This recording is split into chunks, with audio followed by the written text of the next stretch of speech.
Hey, we're here. Hey, we're here. How about that business? Wow, feels like we haven't been here for a year or so. It has been a year. And right off the top, hey, welcome to Jonnyland Live. There's comments going, and it's right over my face over there, and I can't even see what's going on. So it's me, Johnny B, right over here across the table, just inches away. A lot further for you guys, but he's really here. It's true. It's not just a thing on a recording anymore. Live in studio. Gerry Touchette, everybody. He's here. He's waiting for all of you to come here, and we'll be signing autographs in the lobby of the Newport Harbor Hotel and Marina after this is over. But before we get anywhere, thanks to our sponsor, Cabo Wabo Tequila, who once again has decided to grace us with their presence and their tequila. I'm going to pour a shot for you. Thank you. Gerry. Thank you. As we get ready to talk about one of our favorite movies, the Cannonball Run. And so what I did, for those of you in the not-so-know, Cabo Wabo Tequila, Sammy Hagar's tequila, used to be in these beautiful little blue bottles. And when Sammy sold the company to the Campari people, they started making these crummy, very unemotional, clear bottles. And I decided that I would buy a bottle of it and pour it into one of these new bottles, or old bottles, to bring it back a little bit. Anyway, Cabo's in the house. We haven't been live from Jonnyland since last year. We were here last year talking about the Naked Gun, and it was all kinds of shenanigans. So I'm going to raise a toast to you, sir. Toast. Toast to shenanigans. To you and to y'all. Thanks for... Thank you all. I know there's a few, but whatever. Be nice. Be nice with your... Nice. Yeah. Be nice. Be nice. You know, because I'll go back and read this shit later. All right, here we go.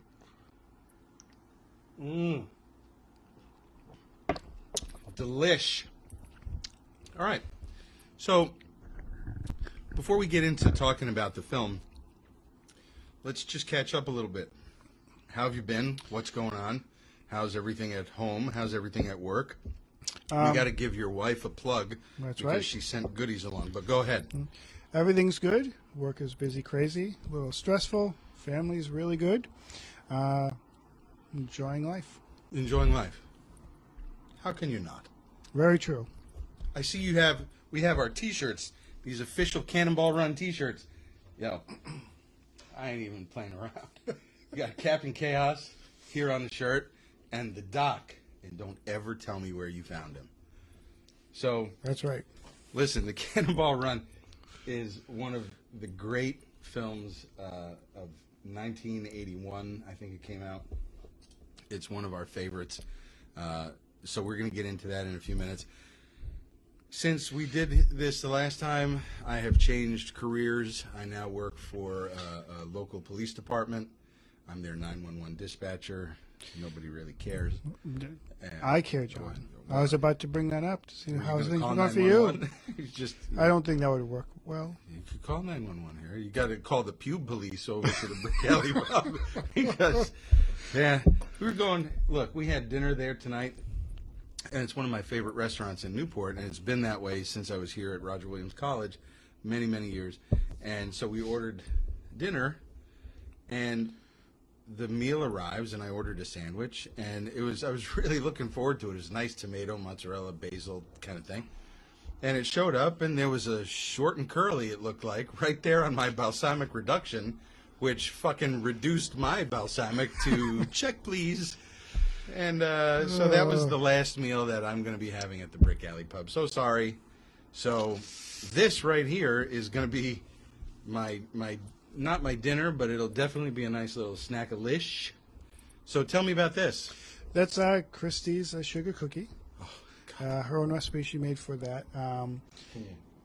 She made them into sandwiches for us because I think she figured handling a single cookie might get to be too much for us later tonight. Handling a single cookie? This is one cookie. No, well, it's technically I'm going to stop you right there sandwich. because I want another shot. Okay. This may be very short, folks. We may or may not get to the movie. No, we're not going to get to the movie. We've seen the movie. Well, get to talking about the movie. We're going to talk about it in 2 minutes. But look, it's important. It's kind of like the pre-interview on the Johnny Carson show. You got to talk about what you're going to talk about. So, That's right. All right. So, in 1981, Burt Reynolds and a whole bunch of other people. Wait, hold on a second. Squirrel. Shiny red ball. Were you saying something about these cookies? Well, that's her. It's Christy's. Should we just try it right now? We can try right now. Have a little. Bite. Folks at home, hi. I know is it Tuesday? What's today? Wednesday? Wednesday. It's a Wednesday. I know it's not a weekend, but we have these unconventional work schedules. So, like, we're here. It's kind of like a Saturday. We're going to try and live it up a little bit. It's Wednesday. It's hump day. Let's not forget. Peace and love for the hump day. And it's quieter out in Newport, that's for sure. Newport is almost dead. It's almost like a ghost town. The girl that's working at the convenience store, we've been there 3 times already. She already knows like our whole life story.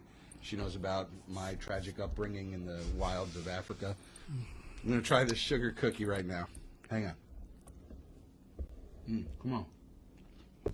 Yeah. Snacks. Christy. All right. So, I'm going to just jump right in. Yeah, so we can jump right in. So, I would say by a show of hands how many of y'all have seen the Cannonball Run. I imagine you're all sitting there going, ooh, ooh, ooh. So, the Cannonball Run is one of these films that there's a few, or a large number really, for us, that have become what you would kind of typically call a cult classic. Mm-hmm. Yes. And for me, a cult classic is one of these sort of sleeper kind of movies that becomes better and better every time you see it. Yep. It never gets old, whether it's the Cannonball Run or Fletch or RoboCop or things. You know, you could be a mainstream movie but still be a cult classic. Right.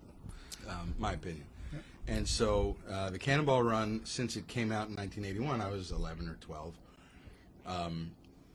I remember seeing it like on HBO originally, and it was this great big ensemble film with Burt Reynolds, Dom DeLuise. Let's talk about the cast. Let's do that. Burt Reynolds, Dom DeLuise, Mm-hmm.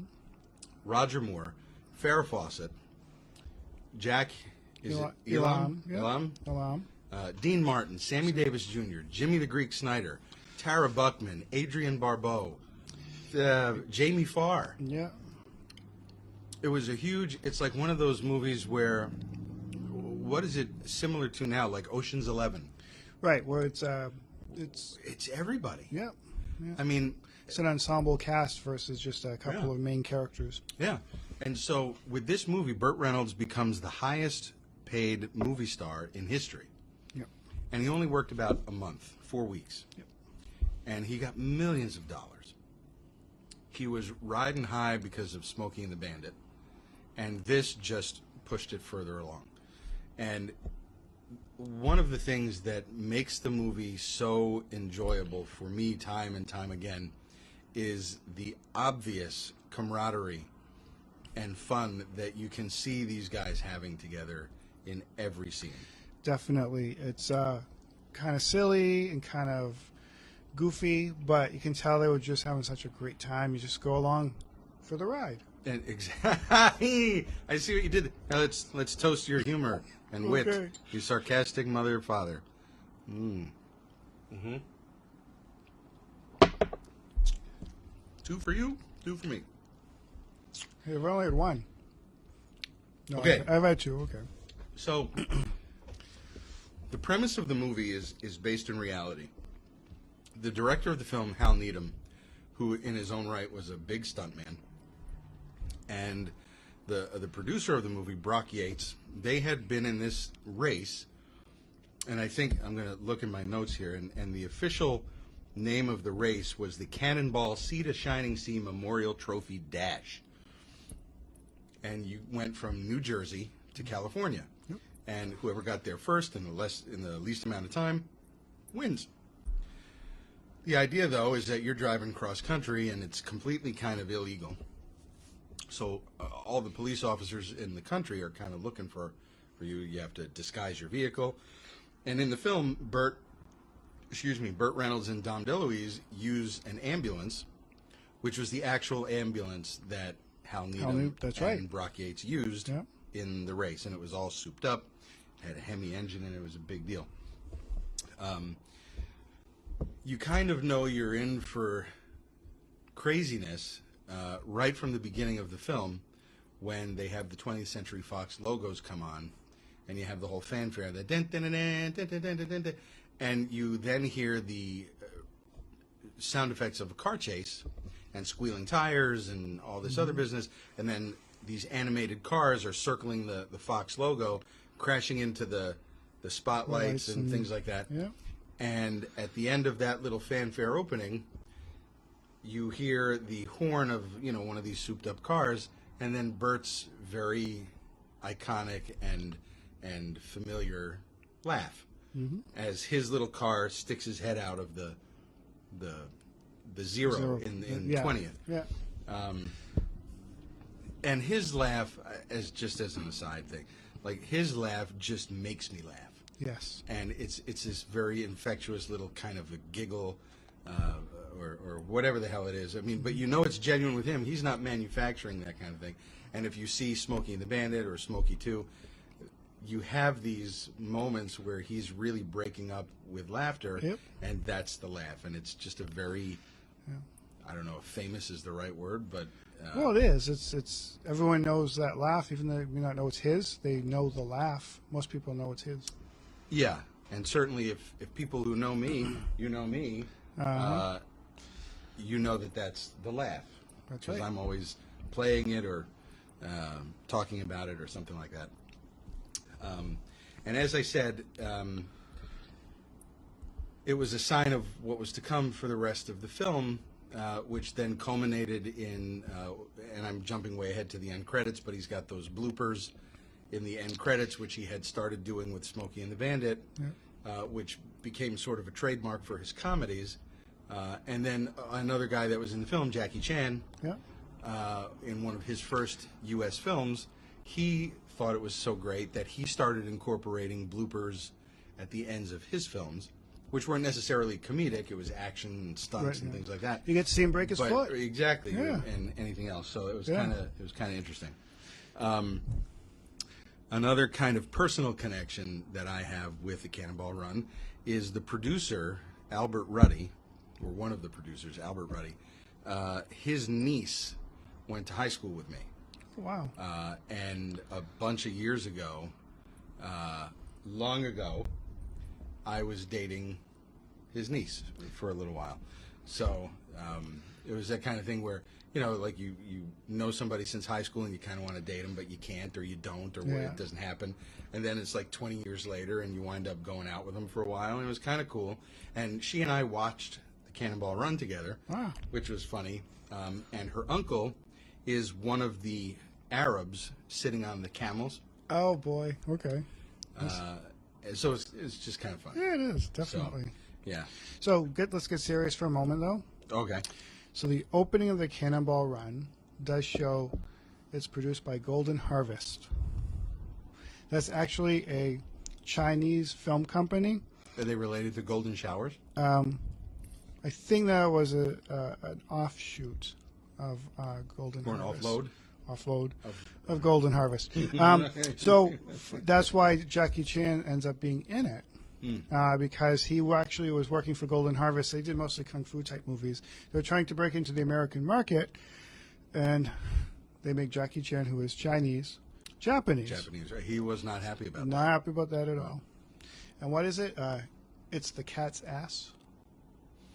Yeah. Okay. So the movie is PG, and I noticed that in some of the home video releases, especially the videotapes, they doctored some of the mild profanity that is in the movie. And whether it's shit or ass, there's no F-bombs, but they tweak it. And there's a couple of scenes where if you remember the original film and now you're seeing this home video release where instead of when Bert and Dom get into that accident in the boat and now they're in the ambulance and it's crystallizing for them what kind of vehicle to use, the EMT in the back of the ambulance, who is actually Hal Needham, the director of the film, he says, yeah, this thing will go through traffic like shit through a goose. And in all of the home video releases, it is substituted with shot through a gun. And I just thought that's really stupid because later in the film, when there is profanity, they leave it alone. Mm-hmm. I never understood that. Nope, doesn't make any sense. You know, I mean, and probably one of the more, as far as this film goes, there was that one little iconic scene. And I remember as an 11 or 12-year-old who had just seen the film, the pairing of Terry Bradshaw and Mel Tillis in the Hawaiian Tropic car, Yep. when they are eluding the police and they crash through a fence and their hood pops open. One of them, and I don't know if it's Terry or Mel, has this little jingle that became very popular. I can't see shit, can you? That's right. No problem, son, no problem. I remember in some of these fucking home video releases, Oh, God. it's, I hope you can see more than me. No problem, son. No, really? It's like it makes you want to turn it off, or like it's PG. Yeah. I don't get it. Yeah. But I'm jumping around, and let's again. I want to talk about the cast for a minute because you had people from all walks of show business: Sammy Davis Jr., Dean Martin, Farrah Fawcett, Jackie Chan, Peter Fonda, Burt Reynolds, Dom DeLuise. All these people who nowadays the equivalents are people like you would see, like I said, in George Clooney's Ocean's 11 movies, where you have him and you have Brad Pitt and you have Elliot Gould and Carl Reiner and Don Cheadle and Al Pacino and this huge Generations of actors all together. Exactly, and like the Cannonball Run, I think opened people's eyes to some of these other actors and performers and entertainers. Dean Martin, who was notorious for, of course he's a crooner and a singer and a performer, whatever, but he was legendary as a drinker. He was everywhere with a drink in his hand. So they turned him into an alcoholic priest with Sammy Davis Jr., who's Jewish, and they put him into priest outfits and get him into a red Ferrari. It's, oh, JJ, look, there's priests. They want to bless us. Can we pull over? Let me get this straight, Victor. You want to pull over for a black priest in a red Ferrari. Oh, can we? Oy vey. I mean, it's just... Look, the movie, in motion picture terms, is like... It's just a piece of shit. Really. It's these guys just having fun. Right, that's what it is. And I can't watch the film and just not crack up. I know the lines, I know the looks and the music and everything. Roger Moore, who is my James Bond, our James Bond. Yeah, our James Bond, yep. He makes fun of himself in ways that it's incredibly funny. And he almost got sued by the Bond people. Like Broccoli, the producers, he was like, yeah, maybe we should sue you for Cannonball Run. And Roger Moore was basically like, do what you got to do, man, because... I don't think this hurt the image of James Bond, which was part of his contract. Well, he's not even playing James Bond. No, he's playing himself. He thinks he's playing a guy who thinks he's this Roger Moore. Right. Yeah. So a great play on that.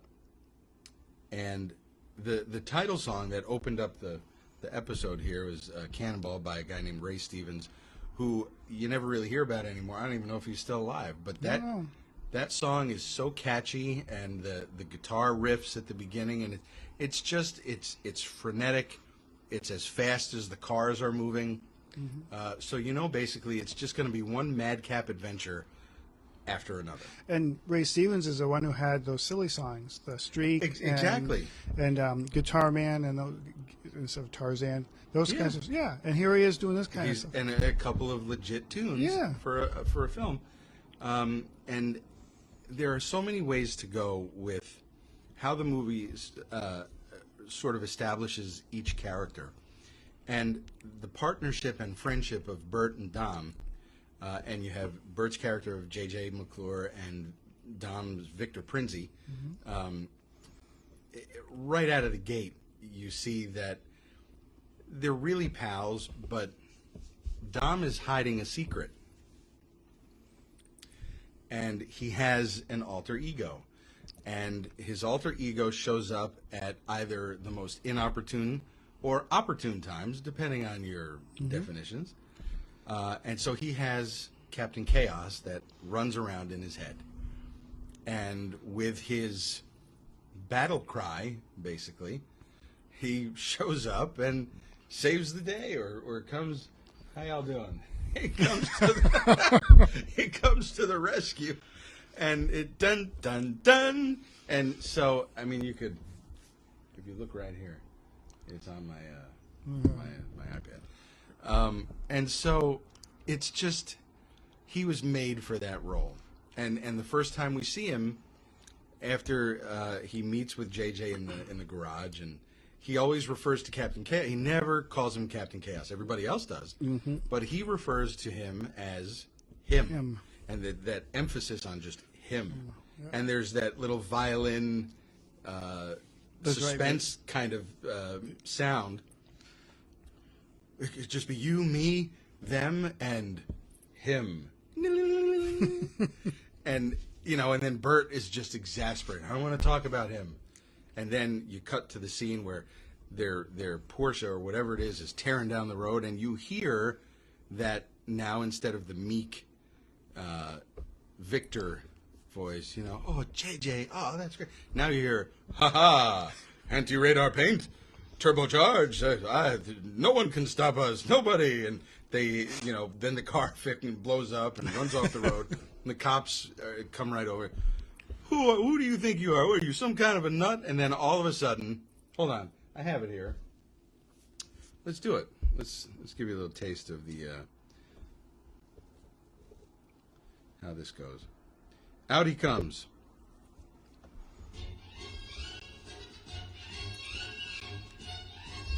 And it's a very superhero. He kind of dun dun dun, and he comes out with his orange cape and his thing, and I am Captain Chaos, and this is my sidekick, Kato. Say hello, Kato. And there's Bert sitting there like, fuck my life. Been a cop long? So, there's that sort of older, younger brother kind of,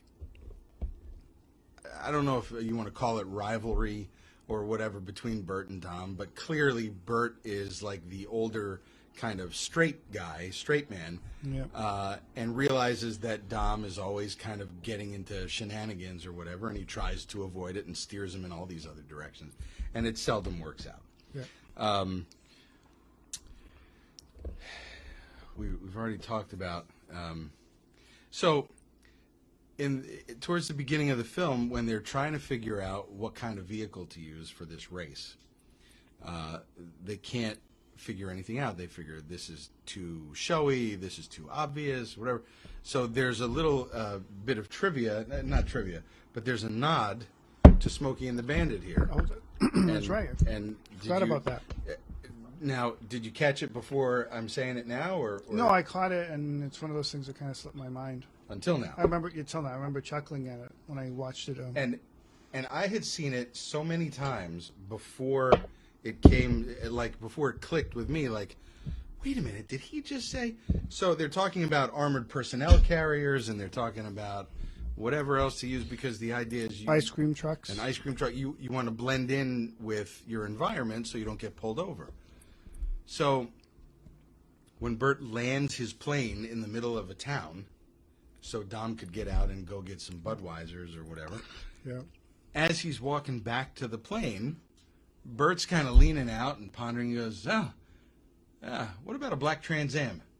Nah, that's been done. And it's a very obvious nod to Smokey and the Bandit. But also you got to remember, a lot of the people that participated in Smokey and the Bandit were on this show as well. Yep. Hal Needham directed all these things. Dom was also in the second Smokey. Yep. You had a lot of these other behind-the-scenes guys. It was like a family thing. So the jokes were there. even at the end of Cannonball, when that final scene when they're approaching the finish line, you see all these different cars, trying to jockey for first place or whatever it is. There's a black Trans Am there, and it's driven by a guy who's literally wearing Burt Reynolds' red smoky jacket or bandit jacket. I'm embarrassed. I think I missed that. Well, I didn't know it for a long, long time, and I had to go back and watch it, and there it is, large as life. And the funny thing is, like, after that scene where Burt jumps on everybody and tackles everybody, Yep. the guy's standing right next to him, and it's really funny. The premise of the film today seems so unlikely that something like that could happen now in reality. I think with today's technology and law enforcement, and radar and this and that, and you have fucking drones and planes and all these, I think to try and organize a race like this now would be close to impossible. Yeah. And back then, you were lucky if you had a radar detector as a cop, but now you have all kinds of, everything's computerized. Mm-hmm. So as ahead of its time as the Japanese guys were with their Subaru, and that's what you're saying, it's the cat's meow or Well, I think it originally was the cat's ass, and they changed it to it's the cat's meow. Yeah, I was talking about the infrared goggles or something. the right. Yeah. And so again, just like why they're playing around with some of the something like that, which is a very funny line. Right. And but I mean, even like when they're introducing those characters, Jackie Chan's character and the other scientist character, whatever, the guy who designed the car or whatever, it's on a Japanese version of The Tonight Show.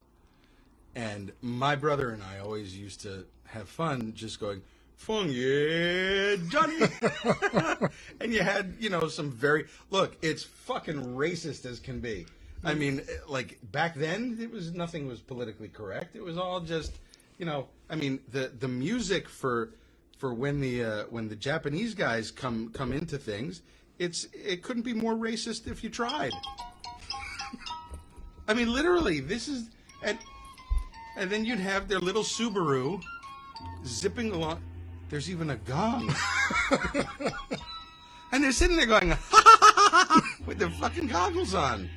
And so it's like if you tried to do that today, the movie would be boycotted. Yep. So it kind of goes to show you back in 1980 when they're filming this thing, what people were getting away with. It's just it shows you the evolution not only of movie making but of, I think, society. I mean, you can't make a movie like the Cannonball Run today. I mean, it just can't happen. So as far as characters continue on, you have the Sheik, yes. who, and I can't remember his whole big name, but we'll get into that. We have a little intro from the Sheik as well.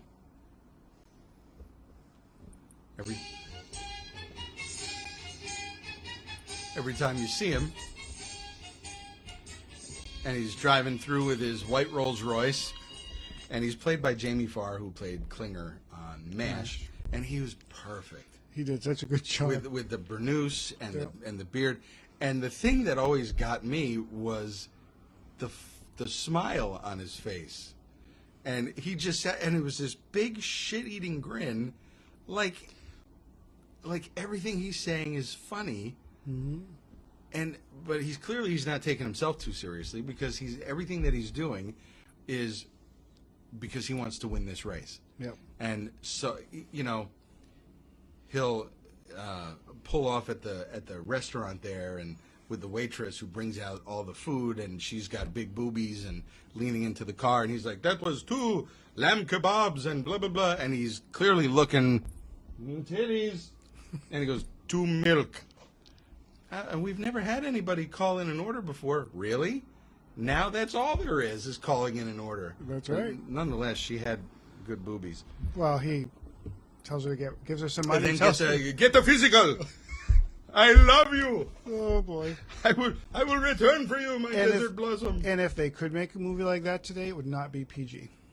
Just because of the content. PG-13 maybe. Yeah, maybe that. It wouldn't be an R-rated I don't think it would be film. R-rated, but I think it would be PG. It wouldn't be just PG anymore.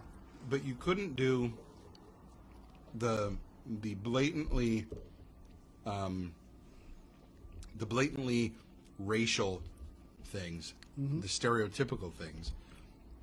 It is the Cannonball Run was created in a time long ago, never to be had again. Right. I mean, it's just my opinion, you know. No, I agree. It's back in a time when Caucasians could play Asians or Egyptians or whatever. It's not going to happen anymore. So I'm going to raise a toast to that era of filmmaking, because that shit's long gone. That gave us Frank Drebin, man, that era of filmmaking. Just a little while later, but not so much, because the Police Squad series was 1981 or 1982. Right. And that evolved into the Naked Gun. Which came like 6 several years years later. later, yeah. But still, we got Frank Drebin around that. So we say thank you to those guys. Thank you. Yeah.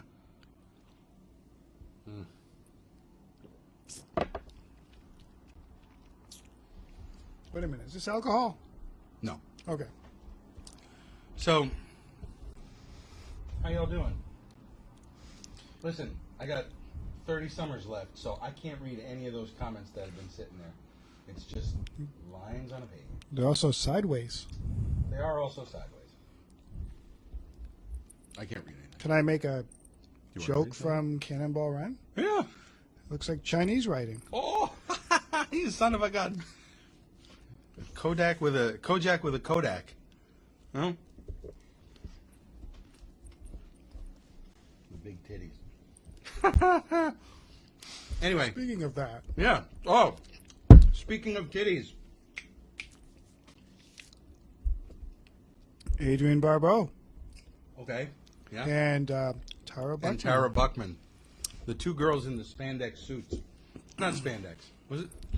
I don't know what material that was. That was It's like that parachute pants weird, yeah, kind it of was thing. like that. And so in order to try and get out of a ticket, they figure they're, because they're zipping around in a Lamborghini, and they're wearing these bodysuits that are just, I mean, listen, I'll be honest with you, Adrienne Barbeau doesn't do it for me. She just has a huge rack. Mm-hmm. Tara Buckman was a hot box of monkeys. I don't even know what that means. I was about to agree, and I decided probably best not I to don't even agree. know what a hot box of monkeys is. She was Well, very attractive. She's a good-looking girl. Yes. And she's Jewish. Really? With a name like Tara Buckman? I know. Wait, Tara, if you're watching, call in and let us know. Are you of the tribe? Because we want to make sure we're accurate with our facts. I am not of the tribe. No. I am. So, it's okay. And comes more useless trivia, but it's my favorite kind of trivia, right? Tara Buckman is circumcised.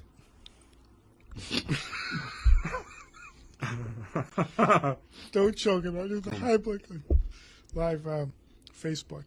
No, she was the mother of the original Billy from the original Silent Night, Deadly Night, who was killed by Santa Claus.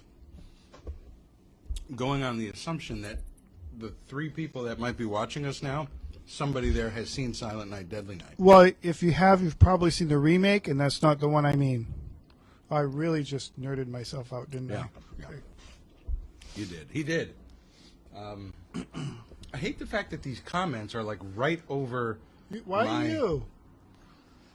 Because they're coming up from the bottom of the screen. I'd rather they hide me. Well, you don't even know. Well, wait a minute. Does that mean that in the video they can't see me? I don't think so. No? I don't think so. I hope not. Anybody want to shed some light on that? Maybe we need to call Captain Chaos. Hey, you forgot Mr. Foyt. Oh, how can we forget Mr. Foyt? Played by I can't remember his name. Firth. Someone Is it Firth? George Firth? Hold on, let me double check. Oh, I like him. George Firth. Mr. Foyt was the National Safety Council guy that kept getting run over or trapped or hit or injured somehow in his attempt to expose the Cannonballers for their shenanigans. And so throughout the film, in various places along the way, you see that all these different mishaps happen with Mr. Foot. Excuse me, thank God for that. But he's usually in the company of Pamela Glover. It's her actual name. Or the character's actual name. Yes. But we know her mostly as Beauty. Yep. Played by Farrah Fawcett. Also, boobies. Who was married to Lee Majors for a while. Yeah. And then to Ryan O'Neal. That's right. Yeah. And not me. Which is, but she's dead now. So Farrah and Mr. Foyt are kind of linked up for a little while, but then because JJ and Victor need a patient for their ambulance as cover, they ultimately kidnap her. Mm-hmm.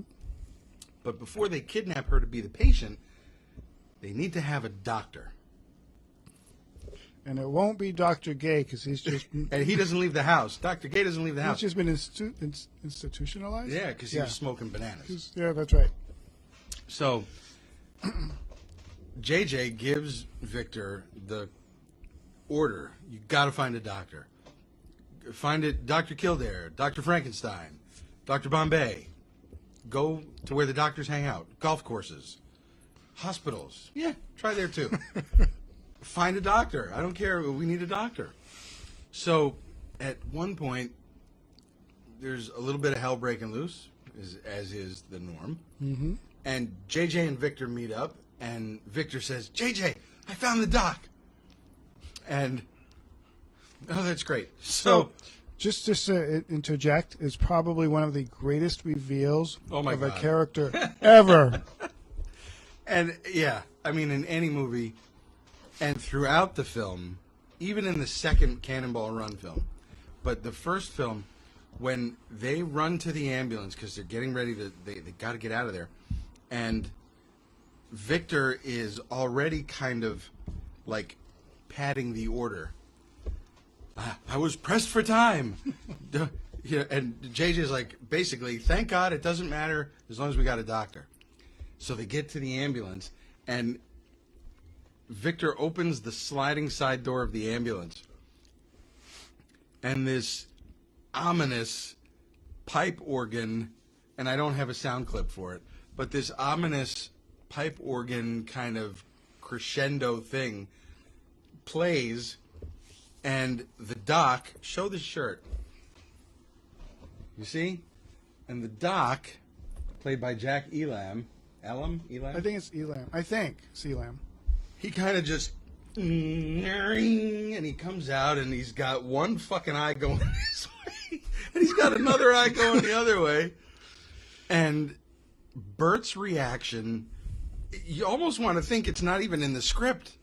He's just staring like, holy shit. He's so genuinely fucking ghastly. And he gets out of the ambulance. I'm honored, sir. I'm Nicholas Van Helsing from the College of Faith Healing in Knoxville, Tennessee. Assorted night classes. Oh, and he graduated from the University of Rangoon. That's right. The doctor of proctology. And he seldom needs more than his big, bulbous fucking middle finger. I seldom need more than this. And this big syringe with an 18-inch needle that he squirts at Bert, and the thing sprays against his head, and he taps Bert with his finger under his nose, and it's just this horrifying exchange. And so through the film, whenever they reveal him, somebody comes, opens the door, and you have the organ music, and he's like, and he's, what is the meaning of this interruption? And they get pulled over by New Jersey state cops at one point because they're hoofing it down the road, And they pull over the ambulance, and Bert and Dom get out, and the cops are saying, "How come you're going so fast?" And we got to get the senator's daughter to California, and the cops are beside themselves. You're driving the daughter to the California from New Jersey. Why can't you fly him? And Victor steps on his own foot. I don't know. I'm just a driver. You got to ask the doc. No. And the cop goes, yeah, let's ask the doc. And then, of course, you see Bert beat the shit out of him behind him. And so the cop opens the door. And there's the doc. Show the shirt. There's the doc. What is the meaning of this interruption? And the look on the cop's face, I swear to Christ, if it's acting, they should get Oscars. Oh, yeah. Because the cop is like, what the fuck? Cysts. Why can't she be flown? Cysts on the walls of her lungs. Air pressure. The airlines are only pressurized at 10,000 feet. And so they get out of it. And, then there's the whole thing with the cop pointing. And, do you understand me? And then Dom's like, we sure do. And they get back in the ambulance and they start driving away. So everybody's laughing, and Bert's got his laugh, and Victor's laughing his Muttley laugh. Mm-hmm. And it's a shot. And so they have Farrah Fawcett drugged in the back with laughing gas or something, and she's out of it. And so you have this front shot of Bert and Dom, and the doc is in the middle. And Victor's, wasn't Beauty great? Oh, yeah, she was great. And the doc is in the back. Oh, she was beautiful. She was marvelous. And he's half in the bag from something. I don't know whether he's drinking his own elixir there. But he's half in the bag, and he's like, she should have her picture on the cover of the AMA Journal. And then as he's kind of passing, hey, AMA Journal. And he fucking thuds out. And then Bert just leaves and grabs it. Don't you ever. I'm sure deep down he's a wonderful man, but don't you ever tell me where you found him. But Dom's like, don't you ever tell me where you found him. That is so funny. And it's just, it's so great. It's just, the character, the doc is like, it's almost one of my favorite characters in film, because he's so instantly horrifying.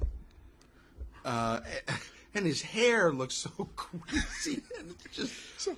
I wonder if I need a drink. I wonder if they actually did not show him to the actors, or showed him as his normal self. You wonder. Because you're right, some of those reactions, even Burt Reynolds.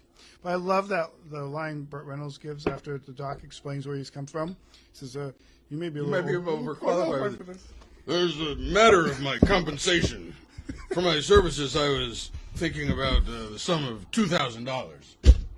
And then Bert's, I was thinking of more like $200. Fortunately, my schedule allows me a certain latitude with... It was, there's nothing... I would really like to know how much of the script was actually improvised, but I guess, we're never going to know. Yeah. Because everybody's dead. Yes. And I don't want to bring the room down, but I'm gonna. Dead. There's so many people that almost all of the main cast is dead. I think I am. I'm on my way.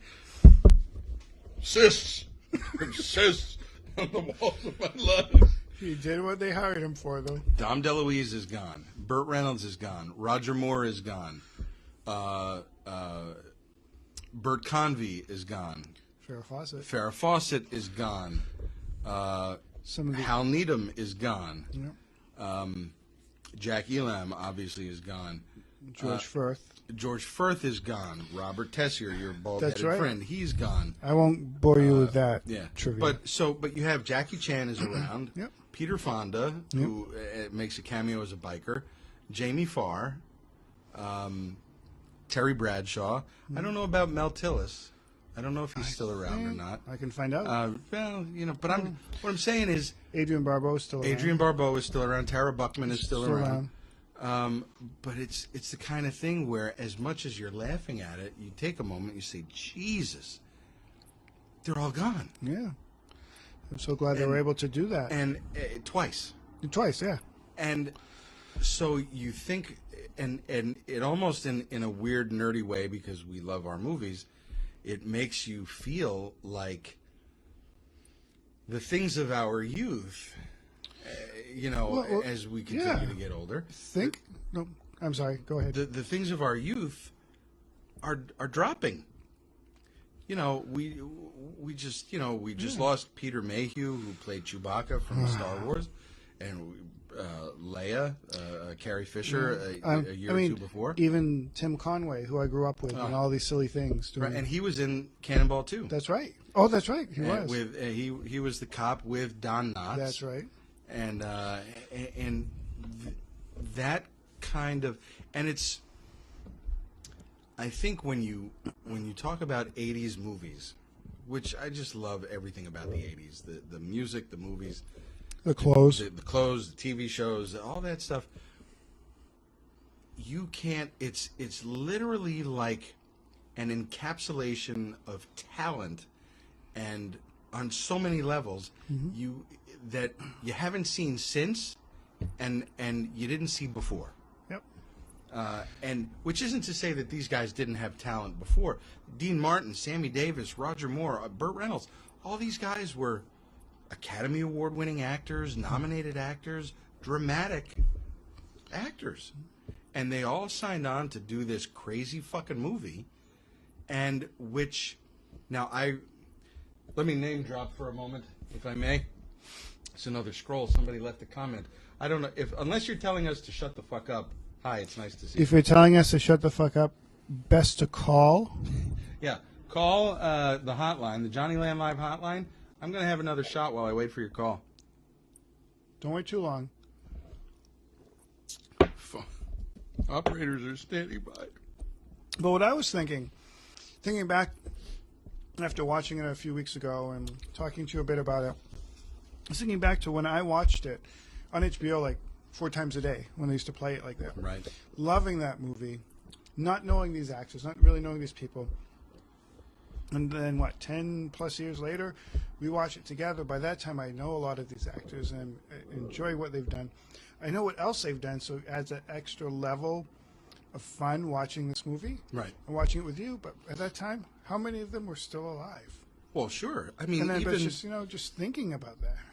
Even when we were in college, yeah, in the late 80s, early 90s, watching that film.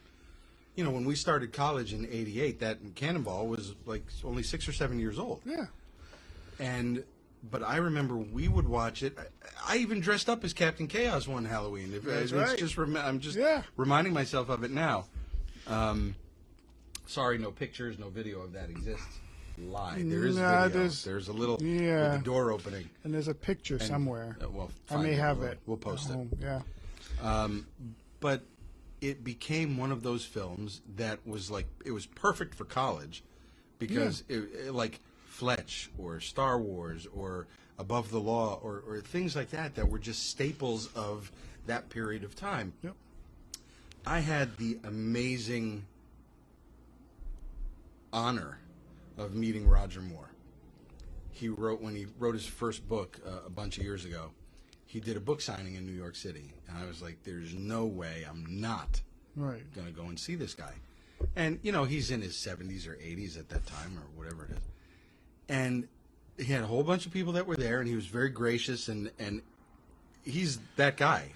He's Bond. Everything I've heard about him is that he is this really just nice, suave kind of guy. Like times 10. Yeah. And everybody was talking to him about James Bond and blah, blah. He was only signing the book. Mm-hmm. Wouldn't sign a photo or any of that business. And I had met a couple of people on the line, and they took pictures when I was talking to him. So I have a picture of me talking to him, and he signed the book. But I decided that instead of talking to him about James Bond, like everybody else, and the book was called My Word Is My Bond, I wanted to talk to him about the Cannonball Run. And you could see, I remember so clearly, it took him aback for a minute, like, oh, wow. And he wrote about it in the book. He said he had a great time doing it and parodying himself. Mm-hmm. And I kept I said to him something, I think, about the blooper at the end of the film when he's got that scene with his mother, who's played by Molly Picon, and Roger is so proper. Sir Roger is so proper. And in the blooper, you know, the line in the film, he's talking with his mother and like, in my line of business, mother, even the deepest family relations aren't worth a farthing, or whatever he says, and he's holding the gun because the mother finds the gun. And, and now you think you're some goy movie star, Roger Moore? And it's just perfect. I beg you all to please watch the Cannonball Run as quickly as possible. It's not even mindless fun.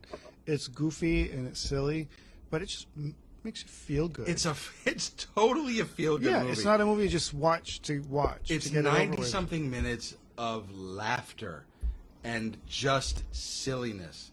It's almost a perfect movie, in my opinion. And so in this blooper with Roger Moore, he's like, even in the deepest family relations, and he loses the line. Mm-hmm. And he's like, my business isn't worth, and if you read his lips, because they bleep it, if you read his lips, he says, it's not worth a fucking thing. And I was like, and it blew my mind, because James Bond doesn't say fuck. Yeah. I mean, maybe right before he lays one into Moneypenny, and he's just giving her the old Moneypenny doing the pink.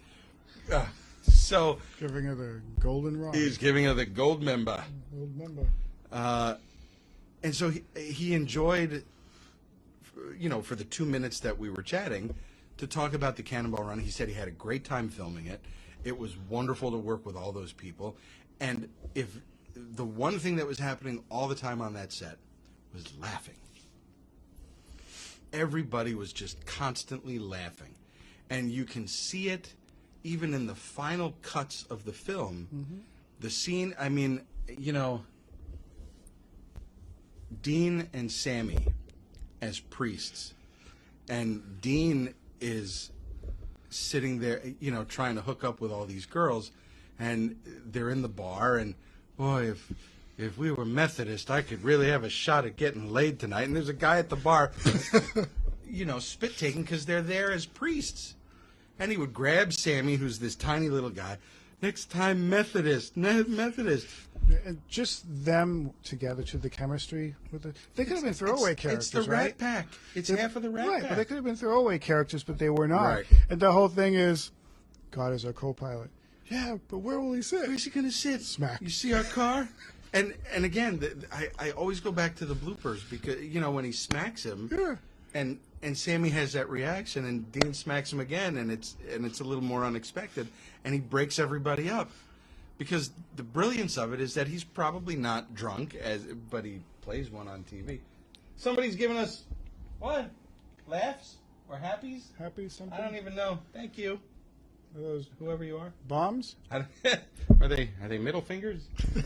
But Sammy and Dean, in the scene towards the end, because, you know, everybody's rival. So when Dom says to, when Victor says to JJ, can we pull over and let these guys bless us? And they pull over, and Dom and Bert are sitting in the ambulance, and Dean gets out of the Ferrari, and he's walking across, and Victor goes, "Nice car, Father." And Dean's like, "Thank you, asshole." I always thought that scene in the movie does not make sense. They would know who they are. At least, why are they driving a car like that?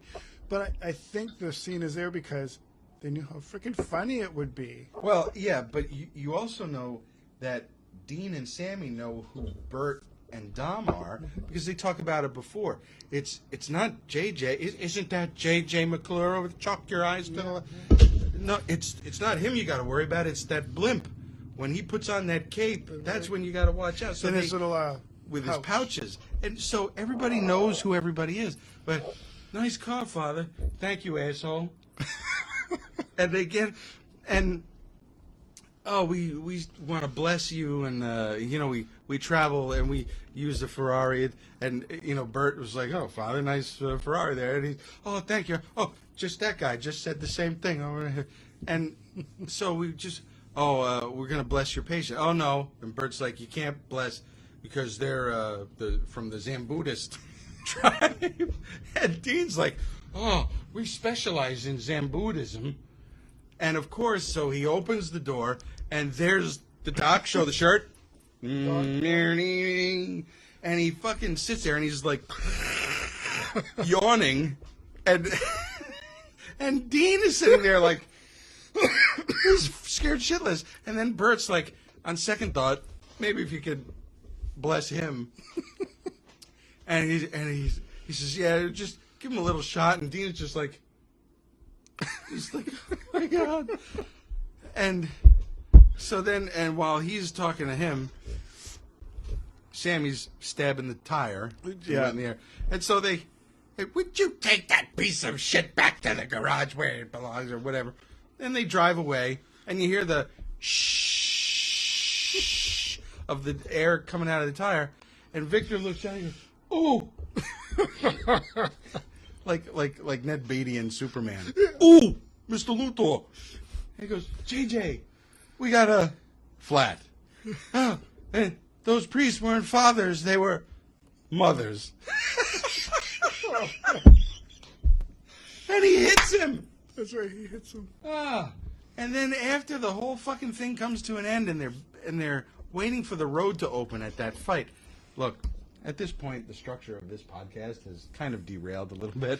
We're going from one place to another. We're actually surprised we made it this far. We're talking about all these things, but maybe just not in order. But we're just talking about how much we love the movie. And I swear to God, if there was a bigger endorsement for this fucking movie, I don't know what it is. Yeah. I just, from my point of view, I had not seen it in years. And I'm like, oh, yeah, let's do it. I'd like to see it again. I wanted to. When we were talking about which one to do next? I wanted to, but I was like, okay, yeah, it'd be fun to revisit that. Until I watched it and I said, oh my God, why did I wait so long? It's one of those movies that if it's ever on, I'll watch it.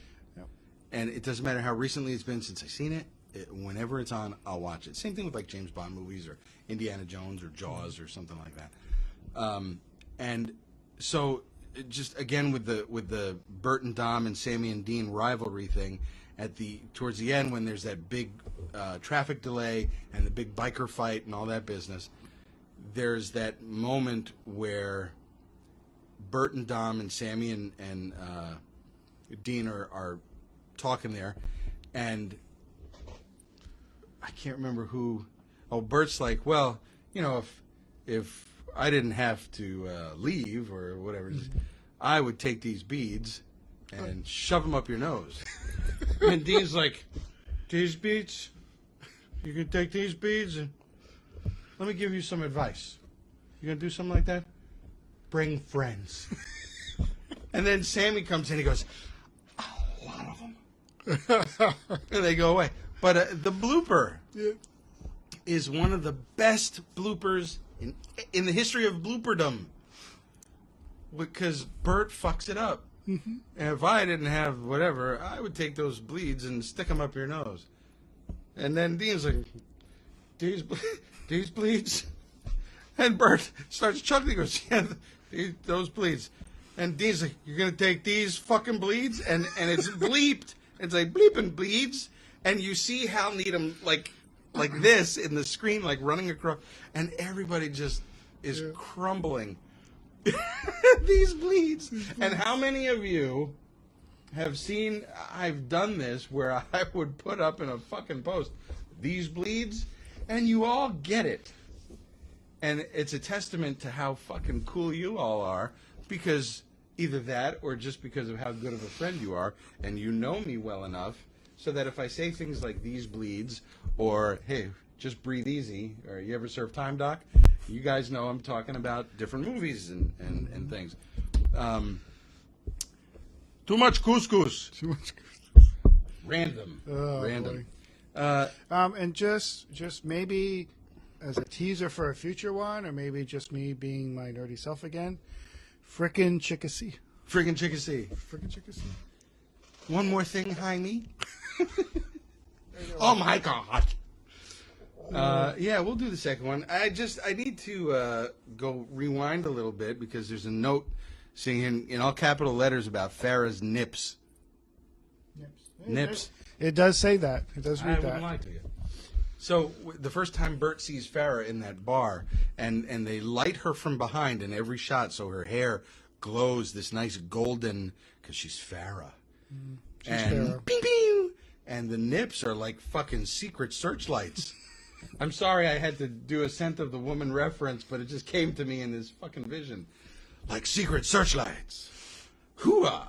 And so Farrah is just standing there like, if you saw her in a bar, first of all, she would not be by herself. And if she had a thing that's open down to here, and she's... Gotta go. Sorry. Good night. And she's standing there with a... Like, they're... John, I think they found me. Listen. I'll be right there. Did I give him...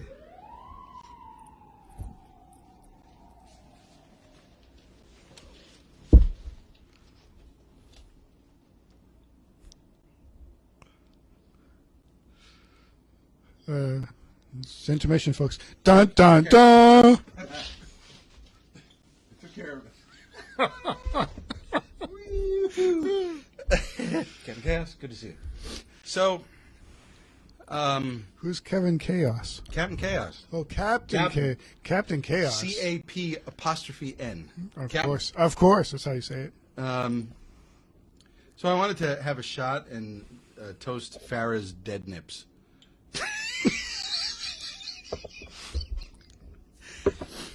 Wait. How about this? Huh? How about a toast to how beautiful she was? Oh, you son of a gun. I don't know, toasting to dead nips is, I don't know. You like don't mean gruesome. Chinaman, do you? Wait, because I'm ready, I swear to God, I'm ready. Wait a minute.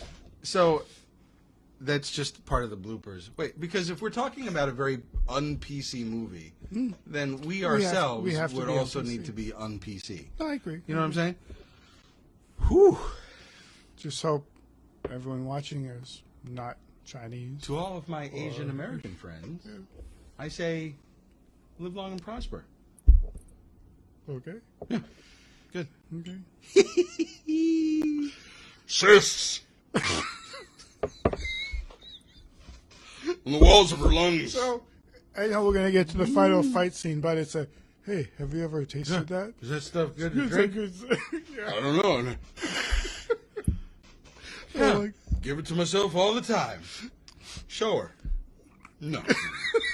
Show her. but at the end, he saves Dean. He does? He Oh, yeah, he checks sticks the guy in the ass. Yeah. Yeah, and that's when he says, hey, is that good to drink? I don't know. I just, the facial expressions are what, and the sound effects are what do it for the doc, because the whole, with the yawn, there's that one thing, and it's what I put it up on Facebook a couple days ago, when you're tired as fuck, but you still got to go to work, and I put up this GIF of him, you know, the door opens and they have the organ playing like ring, but that's whatever else he did in his career.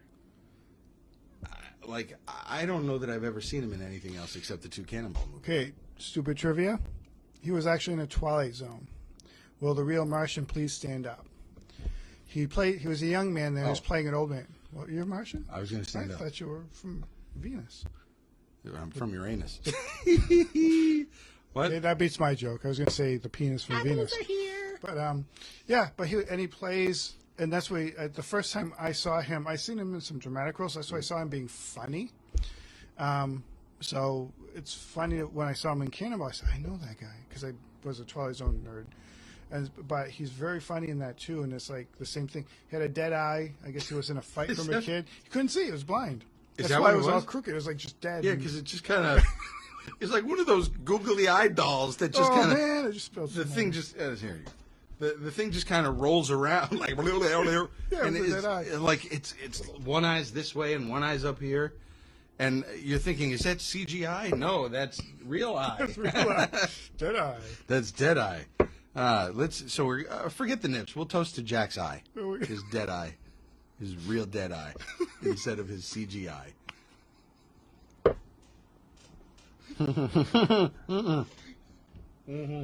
Okay, here we go.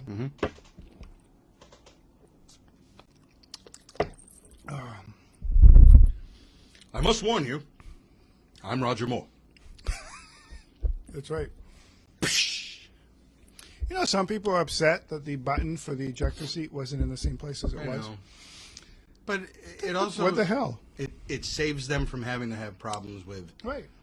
the James Bond But producers even if you and think of it, it's not a realistic movie, but even if you think about it, he had to have that car designed. He probably didn't follow all the rules, all the No, specifications of it. true. You know why he didn't do that? Because he's small. Small. SM all. If there was one thing, I think that if I ever met Hal Needham, which isn't going to happen, because he's dead, I would ask him how much of that film was improvised. I'd love to learn that. Now, I have a script from the film, but it is clearly not a final shooting script, because there's so much stuff that's not in the film. I did a little compare and contrast. I would love to know how much of that stuff was improvised. And I mean, with that kind of cast, that kind of chemistry, I'd like to think they just said, this Go. has to happen. Right. I don't care how you get there. Exactly. Because when you have star power like Burt Reynolds, Dom DeLuise, Dean Martin, definitely. Sammy Hagar. You see what I did there, kids? Sammy Hagar. Sammy Davis Jr., the chocolate monk. Where'd you get all that jewelry, Shorty? Chocolate monk. He could say that. Because he's riding with the Goodyear blimp. Oh, God. Blimp. And then Dom leaves, and Bert doesn't see him leave, and then he's like, and he's looking around, blimp. Oh, God. I don't know where we're going with this. We're just having fun. So at this point, the big biker scene, the fight scene. We got to feel at this point. Enjoy. You'll glean some information from the rest of the film, but just enjoy the two of us being dumbasses. Well, there's a way to. I think the way that we talk about movies is chemical. The way that we talk about movies is, I think, very similar to how other people talk about movies. I think it's also a unique way that we do it because, look, we incorporate this. We got more to go here. We can do it, John. We'll do it. We may not be on the air, but we'll do it. We incorporate some of these different things that we just bullshitting and riffing off each other. We take notes for these movies. I mean, if you saw, we're not like sitting here just to make it look cool and high tech. When we watch these things, we watch the movies and we take the notes, and I'm sitting there and I do it seriously, even if it's a comedy. One of the last ones that we did that was just audio, we were talking about The Silence of the Lambs, right? And it's a dramatic thriller mystery kind of movie. It's not. I'll be controversial. I'll say it's a monster movie. In ways, in some ways, but it's definitely not a horror movie as far as conventional horror goes. But so we're talking about a movie like the Cannonball Run, where there's just no way that you're going to sit here and say, "Well, Gerald, I feel that the Cannonball Run as a film exceeds most expectations for propriety and." I have a problem with the Porsche they used that has the wrong tires on it. Fuck that. Then at one point I see with the Lamborghini that the door opens too slowly on one side. No, it was just freaking fun. I don't even know if he's making legit complaints, to be honest with you. I am not making any legit complaints. So, I'm wait, should we talk about this chemical for a minute? Let's talk about our chemicals for a minute. So, this has nothing to do with the Cannonball Run. Well, this is a sponsor. Yeah, this is sponsored by Hug. Little Hug. Everybody could have a hug. Fruit barrels. When we were in college... No fruit included. Yeah. But there's only 1 gram of sugar, I think, but they even it out with like 85 grams of like horse tranquilizer or some kind. We should have been drinking this stuff, John, instead of that. So, listen, when we were in college, Cumberland Farms would sell shit like this under their own label. And it was just this horrible, horrible drink. It was just a fruit drink. And we just called it chemical. Because if you look at the ingredients, and I bought a case of this shit just to bring it up here. You find it in ShopRite now. It's called the Hug Fruit Barrel. Yeah, there it is. And so the issue is it going to taste the same? Because we would say every once in a while, dick! So if you can't see, the container made of cheap plastic Oh, there it goes. is kind of formed to look like a barrel. I'm going to drink it. I'm going to wait a minute to see if John's okay before I try it. No, I'll try it. Ugh. Ugh. Caca. I got the aftertaste before the taste. I know.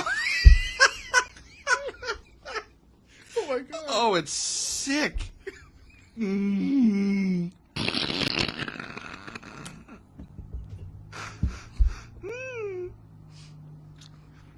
This is not what it used to be. No. It was gross, but it was good gross. Okay. Oh, my God. Hug, we no longer would like you to be our sponsor. Do not give look, this to your children. It says best served by 2035. Oh. Mine says 41. There's you could get a cash refund in California and in Maine. You could bring these home. How about that? You lucky zombie bitch. Yeah, caca. Well, don't worry. See, now I was told immediately when I bought this case of shit, I was immediately told, bring that back to the supermarket. Turn it away.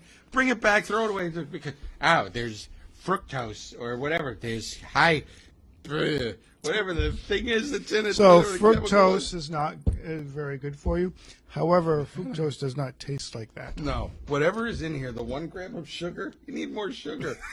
I tell you, I got to wash it down with a shot of tequila. Wait, let's take the foil off. We'll put tequila in there. I don't think you should do that. No, I think because there'll be like a bad chemical reaction. That's an old joke. I said that before the podcast, too. So. Yeah. And I was joking. Somebody just slammed the door next door. I hope that they're coming over. I'll hide in the corner, John. You take care of them. We should have special guests. Listen, I wish that you guys could like Skype in and fucking call us and shit, and we'd have fun talking with you. I don't know. We might end up being made to cry. Yeah, you guys suck. Your podcast sucks. Made me shit in my pants. You're only funny because you're stupid. You're only funny because you're lit. Too much couscous. All right, so couscous. Wait. So let's talk about the bloopers in this thing. Okay. Wait. Let me just scroll through and make sure. The bloopers. Okay. So I think it's eating through the enamel of my teeth. the hug. The hug, Yeah. the little this hug. thing. I'm going to be hugging my toilet later with my sphincter. I don't know if that's even possible. If that's even possible. Let me use the bathroom first, okay? Wait a minute.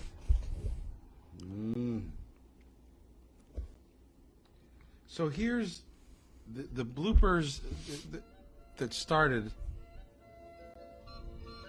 Remember this music? After. Yeah. After the whole end. Well, okay. So wait a minute. They reach the end of the fucking race. Mm-hmm. They're in California. That was a car race, John. A fucking car race. Oh, okay. You could do both. Okay. And there was that scene where like they all get there, and Captain Chaos makes an appearance, and it's a foot race, and they're running, and Captain Chaos is going, and everyone's go Chaos, go Chaos, and he's running, and you see everybody else running, and one of the things that I noticed in the last time I was watching it just a few days ago is the stunt people and the use of stunt doubles through the whole film. It's so obvious. It's so it's like right in front of you. And when Bert jumps to tackle everybody to allow Chaos to win, it's so... And maybe it's because I'm watching a fucking Blu-ray or whatever, but it's so obvious. It was. It really was. And so Chaos gets to he's right there at the time clock, and then there's a scream, my baby, help me. She's drowning. And he makes that decision. Do I punch the clock and win the race, or do I save this baby? And he throws the thing. And Bert, JJ, no, Chaos. Bert throws the thing. Victor throws the thing, and he jumps over the hedge and splash into the water. And Adrian Barbeau and Tara Buckman wind up ka-ting, and they win the race. Yep. Then you see Victor walk out, and he's carrying a little puppy and spitting out a thing of water. And so he sacrificed the winning of the race to save the little puppy. He didn't know it was a puppy going in. He maybe thought it was a kid. Or And so he gives the dog back, and he gives a little salute. And this is when JJ really comes unhinged. And we're tired of this Captain Chaos, and we don't want to see him anymore. And he smacks him on the chest, and there's water in his pocket, and sprays everywhere. And he's really humiliating him. And he's doing it in front of everybody. And there's still, to this, there's a little part of me, small, SMall, part of me that feels bad. Because JJ's a bully. Very much so. Because Victor clearly has, he's a sensitive dude, and Captain Chaos, as we find out in the film, comes to his aid. He's like an imaginary friend. He comes to his aid when he's in trouble, and he helps. Yeah, he has a whole monologue with Beauty. He explains how that happened. Right, exactly. Yeah. Which I think is a very sweet scene. It is. No, it is. It doesn't feel like a monologue. And it doesn't, for about 3 minutes, you're not in a comedy. Yeah. You're hearing somebody who had a horrible life. Yeah. And especially, and I always felt bad when he would say, oh, when I was little, Victor would say, oh, when I was little, I didn't have the friends that I had today, like JJ and JJ. Like, so he's one friend. And it's sad. Yeah. And you love Victor. You love him. How do you not love him? He's got hamsters, guys. As long as you're not a psychiatrist. He ate a piece of tail. And so JJ is really dressing him down in front of everybody. And Victor's like, hey, I don't give a shit. I've always wanted to be Captain USA. Dun, dun, dun. And it finally, like, everybody just laughs. And it's this whole great thing. And so then the bloopers start because the movie's over and everybody's happy. Just for that ending, just by talking about it, you probably think, that's a stupid ending. It's not. Because of the whole movie, the way the movie plays out, it's the perfect ending because, you know, the whole movie's fake. You know, go ahead. Dare you. Chug it. Chug it. So bad. How can you drink so much? So try to drink some wood. So the bloopers come on, and the bloopers, it's an absolute punctuation mark to the entire movie because it is a clear as day indication of just how much fun everybody had making this film. Yeah. And especially Bert and Dom, because Dom is laughing or somebody makes somebody laugh, and that scene outside the ambulance, and Dom is just laughing and laughing and laughing, and his laugh is infectious. Mm-hmm. And he's going, I'm ready, I swear to God, I'm ready. And, you know, Bert is pretending to, you know, he's getting ready to hit him. and he pulls a hair on his mustache to get him to stop laughing, and all this stuff. And it's just I find myself giggling each and every time through these bloopers with these bleeds and the whole the line flubbings and things like that, and the blooper at the end where he's saying, "I've always wanted to be Captain USA." He fucks up at one point. And he goes, "I've always wanted to be Captain America," or whatever it is, or he's slow on the line. Dom is, and Bert, like, very quickly, bam, he smacks him hard, and you can see Farrah Fawcett is standing there because you got the whole cast right there, and you see her reaction is complete legit shock, and she grabs Bert, like, "Oh my God."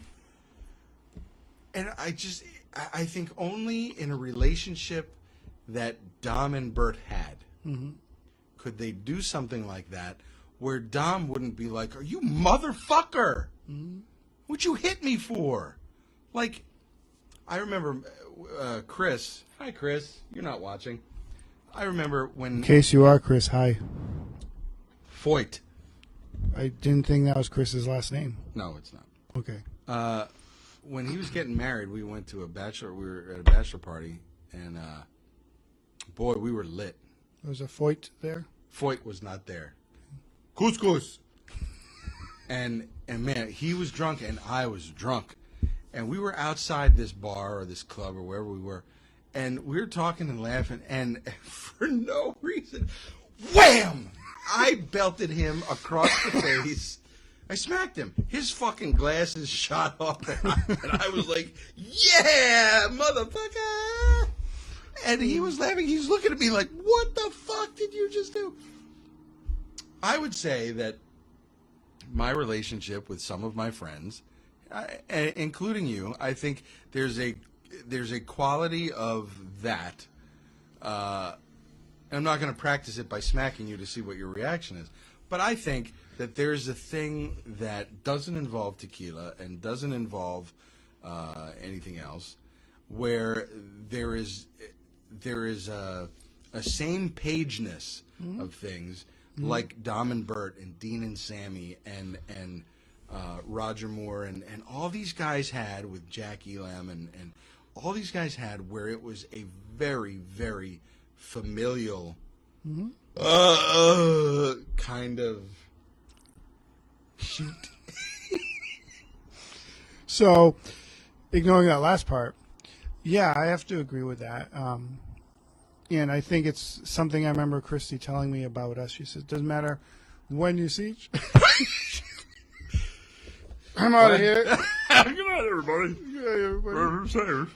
No, it doesn't matter how often we see each other, how many cysts we have. I don't have any cysts. I've seen your nips erect. It's enough. Once is enough. It's too short.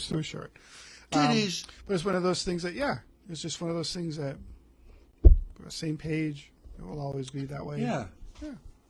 And it's not, well, maybe a little bit of tequila. Who's not on the same page? We can't go there, though. No, we can't go there. Not live. We have our own chocolate.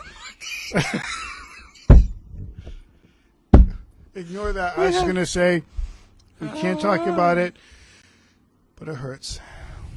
You know what? No, it does. It does. You gonna be all right? Suck it up. Have a thing. Have a chemical. Don't drink that. Don't drink that. Drink this. The chemical's gonna rot yourself out from the innards. Hey, Isn't this going to do that to us at some point? So we said this earlier, and we should wrap this up. But we said it earlier that most of the main cast has passed away. Bert just recently. Yes. Dom DeLuise a few years ago. Roger Moore, Farrah Fawcett, George Firth. So many of these. Sammy Davis, Dean Martin. So many of these amazing talents. And not just because of Cannonball Run. Everything that they did, their bodies of work. I mean, and I've met, I hate, like, it always kind of sounds stupid, like, when I say I met this person, I met that person. But 4 years ago, give or take, I met Burt Reynolds. And I had him sign a couple of things, and he was super friendly.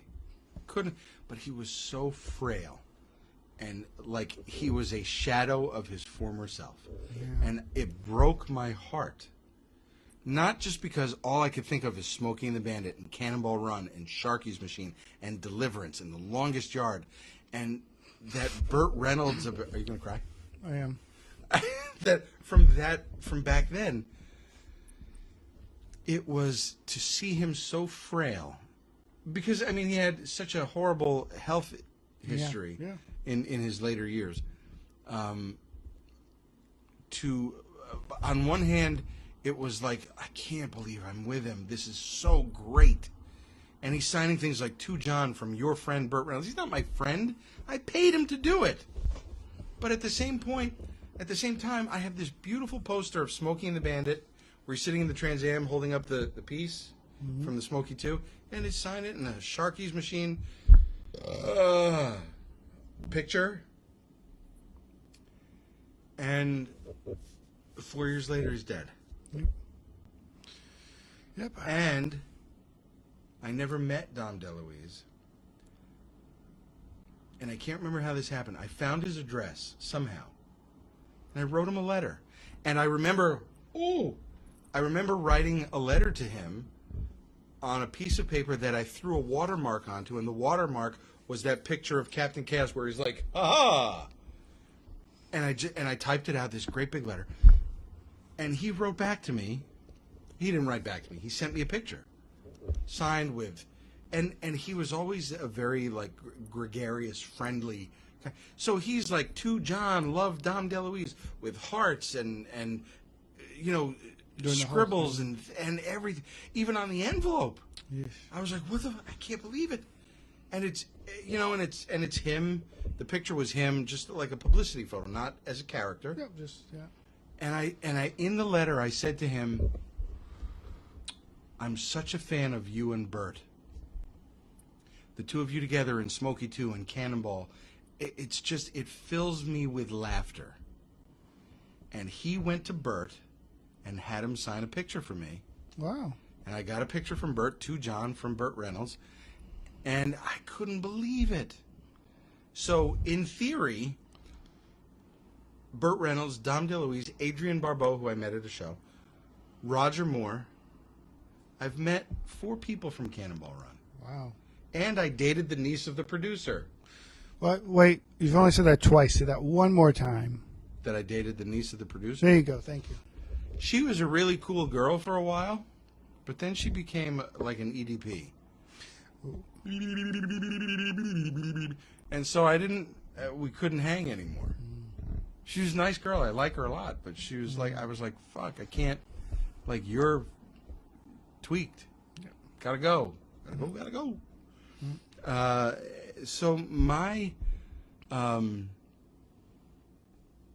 love the Cannonball Run. It's one of these things where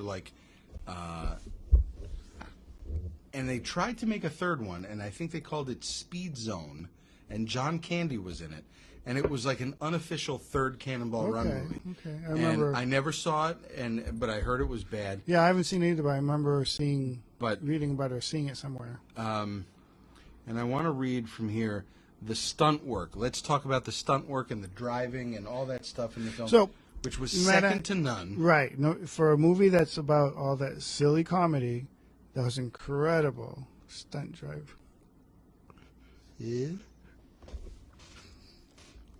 I touched it with my tongue. Excuse me. What? Go ahead. No, just saying that. Incredible stunt driving for a movie like that. Yeah. It didn't have to be, right? Because they were shooting for that silly comedy, that fun kind of comedy. But the stunt driving, incredible. All I think of is when they're in the Lamborghini and the cops are following them. It's not even really a stunt. But it's suddenly just, Lamborghini's gone. And it's like, whoa. And it's not slowed down. It's not sped up. It's nothing like that. There were some scenes where it was definitely sped up. You can see some, but that scene I don't. But they were using like Trans Ams or something like that for the cop cars chasing after the Lamborghinis at the beginning. Yeah. Like, and it was Tara and Adrian at the beginning where they're like, we're still in pursuit of the black Lamborghini. You've been in pursuit for 3 hours. And 5 more miles, you're going to be in fucking whatever state. And, I mean, and in a lot of ways, this film introduced us to some of these cars. Yeah. Oh, For the first time, you'd see Lamborghinis or these souped-up Trans Ams or all these other cars where you would be like, holy shit, you would never think to see that. Yeah. Because I've never been a car guy in that way. No, me neither. But seeing that movie, they make cars like that? Like, yeah. Oh, my God. And the Ferrari. I mean, back then, in 81, Magnum PI was on, so you had the Ferrari 308. And so you were kind of familiar with the Ferrari. You were certainly familiar with the Aston Martin DB5. Of course. That Roger Moore was driving from Goldfinger. Which he never drove as James Bond, by the way. He never did. One more time. There was one. It'll come back. Okay. There was one big accident on the film, and it's famous. Yeah, there was a stunt woman that was supposed to be operating a smoke machine in Roger Moore's car, and something happened there was a car accident, and she was left paralyzed. She was a quadriplegic for the rest of her life, and she's long since passed away. But there was a lot of litigation about it. There were things where, the details of it I'm not too familiar with, but it was very famous, where she was in a wheelchair for the remainder of her life. Wow. And so and you have this sort of black cloud over an otherwise wonderfully exciting and fun movie. But in talking about the stunt work and the driving stunts and things like that, you have to understand that, of course, in any film, there's this inherent risk of something happening. Mm-hmm. So this stunt woman was severely injured. And I'm reading this note that says, it's kind of hard to think how all that laughter and fun is only now left to us on film, but it's a classic. Even the second one is funny. It's not as funny. But the movie has spanned generations, and it's hard to find someone who hasn't seen or at least heard of it. And so as we wrap this up, because we really should, because it's going long. Whoa. Sorry, everyone. But this is what happens when you start talking about all three of you. You got passion for it, right? 3.5 of you, and you throw some shots in here, you kind of get going. But before we wrap it up, let's just say favorite scenes, favorite lines. What do you got? Man, because it's going to buy me some time to have this shot. I'm going to be honest with you, and I love all the actors. I love all the interactions. I think everyone worked together so well. But I'm sorry. Doc just won me over when I freaking saw that again. So all of his lines. But I think, going back to what we talked about a bit, I had kind of forgotten the scene. But when Victor wants the priest to bless the ambulance, that is, like I said, it didn't make sense to me why they had it there, but it was so freaking funny. Which part of it, though? The one they go in and they punctures the tire and he just goes up and they open the door and all that whole scene after that. The gas station, they talk about they know who JJ is, and then they pull him over because they want to bless him. That just whole scene where they the big orange moon pie and the white hat. He's going to pay for everything. That's right. It's just he's a pepper. Yeah, it's just. But like you said. What was it? God bless you, asshole. I'm a little. Nice car, Father. Thank you, asshole. Just that something about that scene. As Dean is walking in front of the ambulance, and he's kind of like stumbling. Thank you, asshole. So I'm thinking, I don't need the scene in the movie, but I need the scene because it's so funny. Just the way they all played it. The four of them played it. Yeah, I agree. And for me.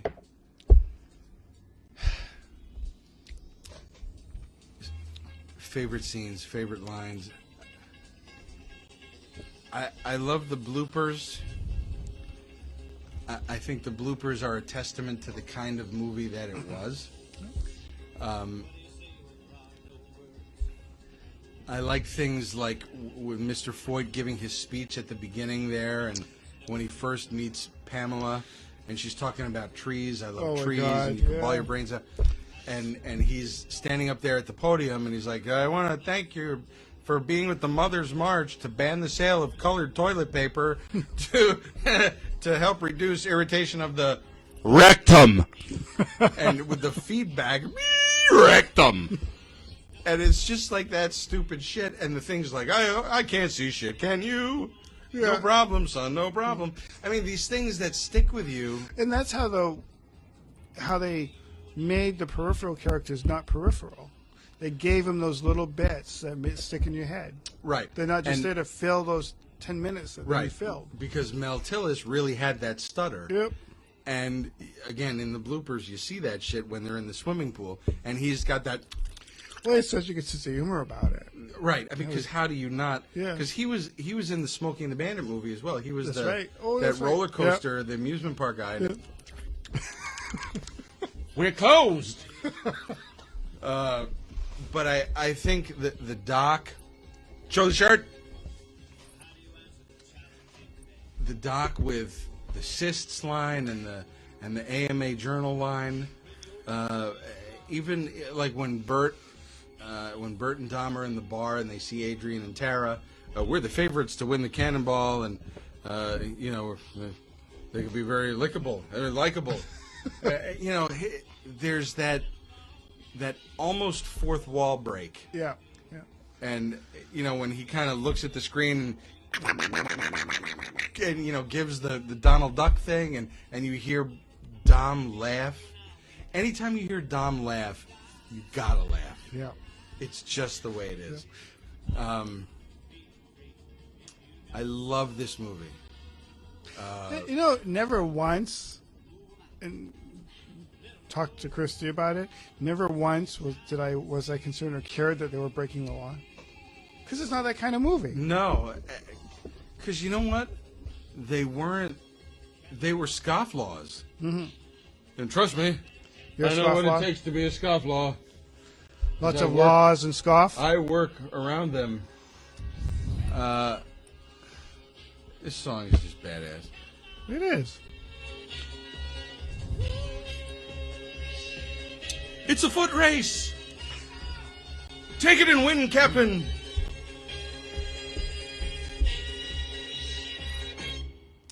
So, they're scofflaws, but they're not doing anything with the intent to hurt. No. No violence, no harm, no badness. They just want to win a race. But they are breaking the law. They're breaking the law. But they're not. And they understand it. Yeah. But like I say, though, my whole point was the fact that it never bothered me. It was just fun. I like all the characters. Yeah, you don't feel like, oh, those guys should really be in trouble. Yeah, those guys should get arrested. No, it's not like that. Not at all. So as far as favorite scenes, favorite lines, it's hard. It's very hard. Because the whole film is just, it's great. It's, it was never going to win an Academy Award. It was never going to win any award. It was made, and even Burt Reynolds was like, listen, I was fucking basically a whore, and they were going to give me a shit ton of money. Yeah, but you can't tell me he didn't have a good time. Clearly he had a good time. And even as critically shitty as the movie became, everywhere he would go, it was either Smokey or Cannonball Run. Yeah. Deliverance here and there. Mm-hmm. When I met him, I remember I was like, holy shit, I'm meeting the Bandit. Mm-hmm. I'm meeting JJ. And I'm meeting Sharky. Mm-hmm. And, and I wasn't thinking about Paul Crewe from Longest Yard. I wasn't thinking about whatever his character's name was for Longest Yard. The ones that pop into your head. Deliverance. Yeah, no, the ones that pop into your head. The ones that stick with you. But for me, it was... And as I go to these conventions and I meet these other people, and I had just done one a month ago, it's a way for me to re-enjoy the things that gave me such happiness. And at the end of the day, all bullshit aside, at the end of the day, my youth and those movies and those experiences and those memories are the things that I love to now share with my friends and share with other people who may not be familiar.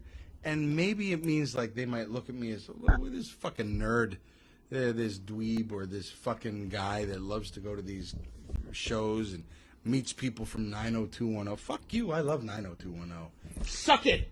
Remember? Suck it, it's coming back in August. Remember in college when we pretended we didn't like it, Look. but we were always somehow there when it was on? Lounge. We Yeah. were in the lounge scheduling our shit around Melrose Place and 90210. But we didn't like the shows. No, we we didn't just somehow We were had to- there every time. Yeah. We like the Well, shows. let me tell you, those fucking shows were the shits. And I like literally I am now from Netflix getting season 5 and 6 from 90210. I'm copying those fuckers and I'm watching them. I am so excited for the fucking return. I can't even tell you. I'm 48 and a half. I am just glad that Ian Ziering survived Sharknadoes in order to be back in the series.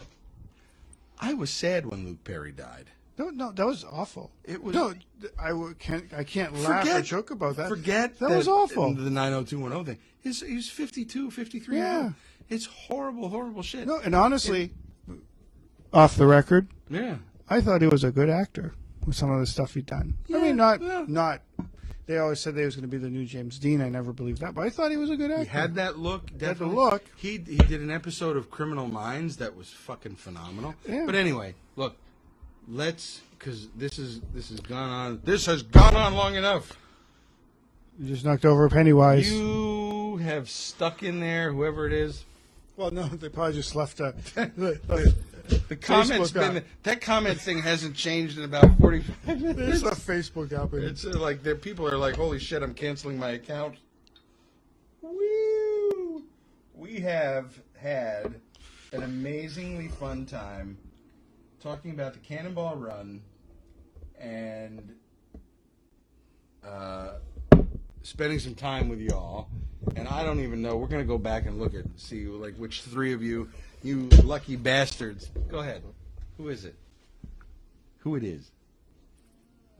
Chris Crowley. Okay. That's his last name. You fuckstick. He did it the last time. Because he's. What is he saying? Anyhow, pay attention to me. Oh, I'll pay attention to you. 8-inch. Poo-pow. Who else? Was Lee in there? Who was in there? Pazos, Oh, Liz Pazos? Leo Pazos? Yep. Katie, What's up, Bromo? Way, I'm still reading it upside down.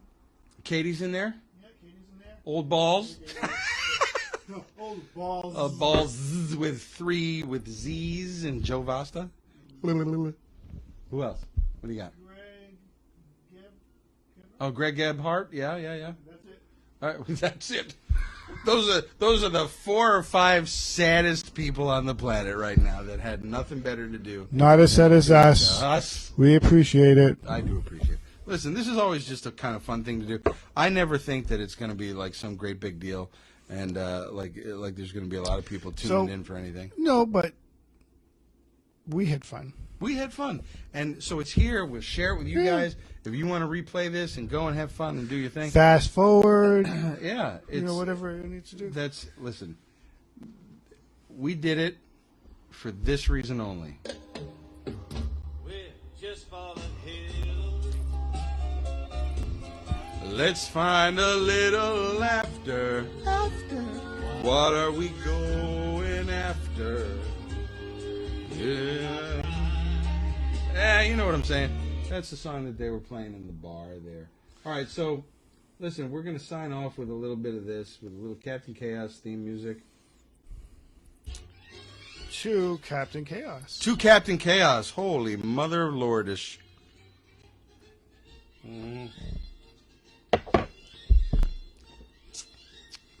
Ooh, that one burnt a bit. Yeah. It sure did. It sure did. All right. So, in closing,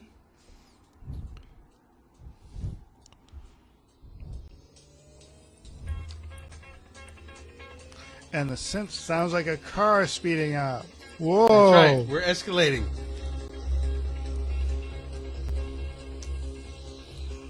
I'm sorry you fuckers couldn't be here to join us. Well, you'd need more than one bottle. I'd have bought you a bottle. I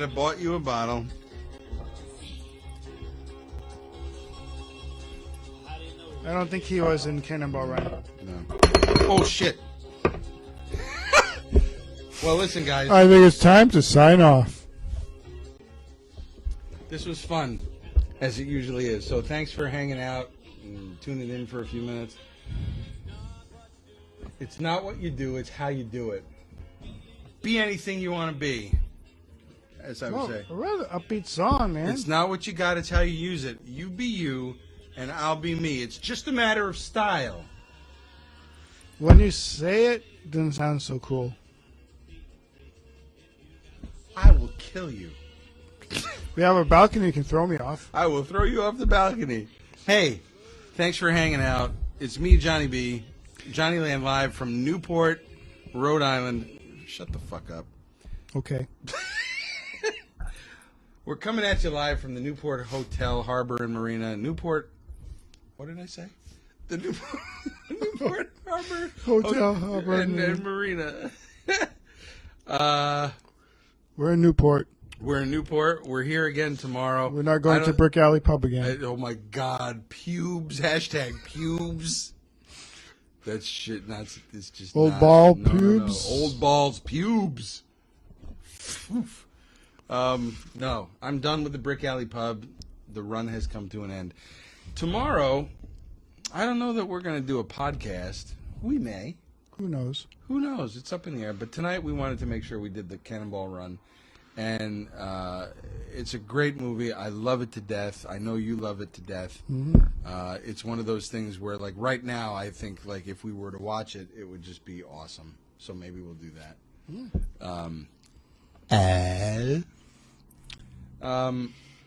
I'm a little creeped out right now, John. I'm hungry. You know why? Oh, okay. Because I didn't eat dinner. I didn't have any dinner. Didn't want your pubes? I didn't want my fucking pubes, Sam. Well, With fresh mozzarella and pubes. technically, the pubes weren't in the sandwich. It was in that. No, the pube was... The pube was in my balsamic reduction. And it reduced me to fucking leaving. So, Balsamic reduction. huh, interesting. Hey, wait, I think we have enough for one more. We get to pubes. Pubes what? Oh! Yeah! Ah! Not mine, not yours. No! To the balsamic No. pubes. Because the pubes reduction. Should we actually be filming this? What? Should we actually be filming this? Why? I'm just do you asking. No, I think everybody needs to know.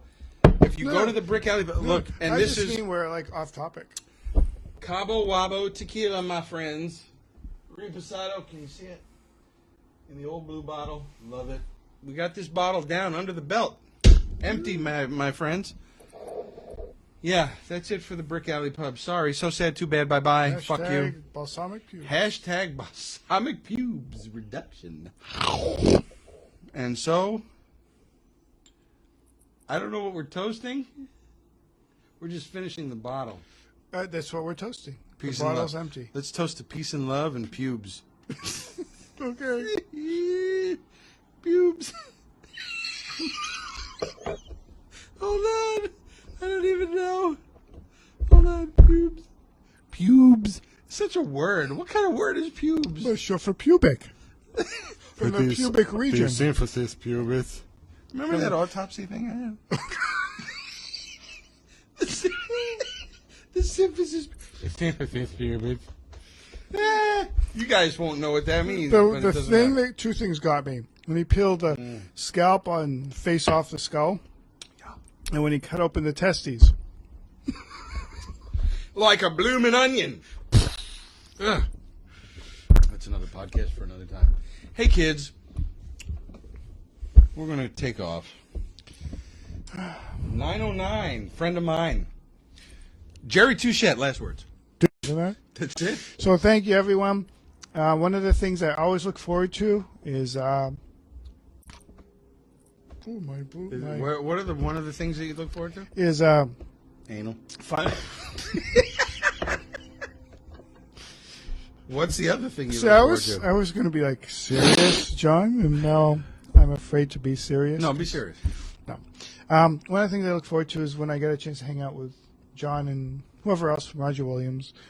Names won't be mentioned. Names will not be mentioned.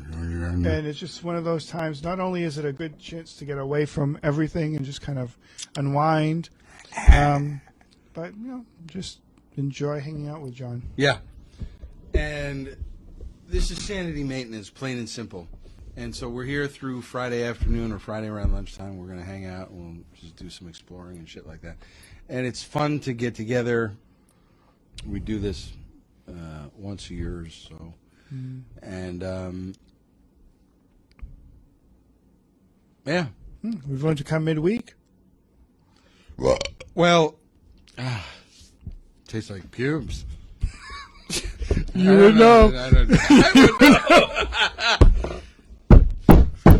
And what I mean by that is, it wasn't his that was balsamic. peace and love, It wasn't his peace, love, and balsamic. pubes. It wasn't his balsamic reduction. So that's all I meant by that. Wait a minute. For any of you guys with dirty minds out there. None of my friends have dirty minds. Why not? I just want to say. Whoops. Hey. So, in the last year that since we've been here, this guy put out a new album. So we're gonna sign off to this. And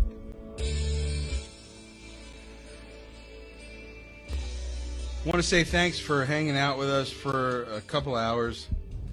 And this was really cool to talk about the Cannonball Run, to hang out with pals.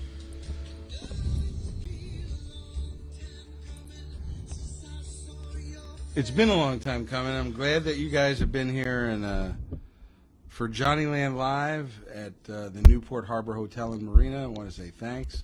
I want to say thanks to our sponsors, Cabo Wabo. I do not want to say thanks to the. I'm not going to say sponsor. thanks to Hugs. I think I would rather drink my own pee. Why did we do that? We should have done that before we took the last shot. Yes, dear. What? Did not get that taste in my mouth. We should have done that That's before the what last. she said. Zap. Shaba. All right. Well, until the next time, which may be tomorrow. Who knows? I don't know. But until the next time, thanks for hanging out. And Tomorrow will be more stream of consciousness, if you can believe that. I don't even know what that means. Oh, okay. Whatever the fuck we want to say, we just say. We've been doing that anyway. I know, that's why I said, if you can believe that. I Even want more mozzarella so. sticks. Where can we get that stuff tomorrow? What? Does Classic? They must have mozzarella I want sticks. it from there. Okay. All right. Anyway, thanks guys for hanging out. Jonnyland Live from Newport, 2019, Cannonball Run episode number. I think this is Jonnyland Live Popcast number. I think it might be 8. Number 8. Get this going. Thanks for hanging out. Thanks, with us everyone. for a little while. Peace out. What the fuck Sorry. did you just do? You just I just did something I'm not supposed to do on live radio, right? live Peace radio. out. This isn't radio. Podcast, live, whatever the heck it is. Peace and love. Peace and love. You guys have anything else? I think I fell asleep, John. Everybody else is sleeping? Yeah, I think I was sleeping. They just left it open so that we wouldn't feel so bad. When life hands you lemons, watch the Cannonball Run. Up yours, Forrest Gump. Life is like a box of chocolates. You never know what you're going to get. Cysts on the walls of your lungs. She can't fly. Oh my God. Airlines are only pressurized for 20,000 feet. Only 20,000 feet. Whatever picture on the cover of the image. All right, guys. I love you. Thank you for tolerating our silliness. We'll see you next time on the Jonnyland Live podcast. Peace and love. Rock on with your bad Peace self. out. Love y'all. Bye. I don't even know what's happening. I gotta get up and fucking turn this off. Bye-bye. door up, baby. That was fun.